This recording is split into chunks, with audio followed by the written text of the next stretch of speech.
বাপ ওই বোন গাবড়া সবার শোনেন। গাড়ির কোথাও উঠতে দিবানি চালাইয়ে আপনি আপনি পারলে ঠেকাইন, আমি কথা বলে দিলাম। আচ্ছা আবার কইস পাচ্ছি এই এই তুই আমার কোষ করে দিবে, এই তামের বাচ্চা তোমার শুয়োর বাচ্চা কোষ কেন? তুই পারলে ঠেকাইস, আমি বললাম যা।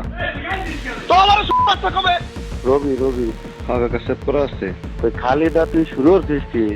কি শুরু করছি? এই যে আমরা দল পক্ষ রাজনীতি তুই কি ওনার কাছে পড়ছিস? না পড়লাম, আমার আব্বা পড়ছে।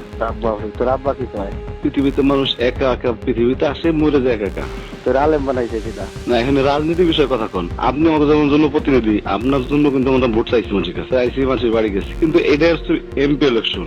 এখানে যার যেখানে খুশি সে সেখানে দিবে। এবং যার জেনে খুশি তুই আমাকে এই যে আনবার তুই যদি তোর এতই বিশেষ দরকার হয়, যদি তারে ভোট দিলে জান্নাত পাইস।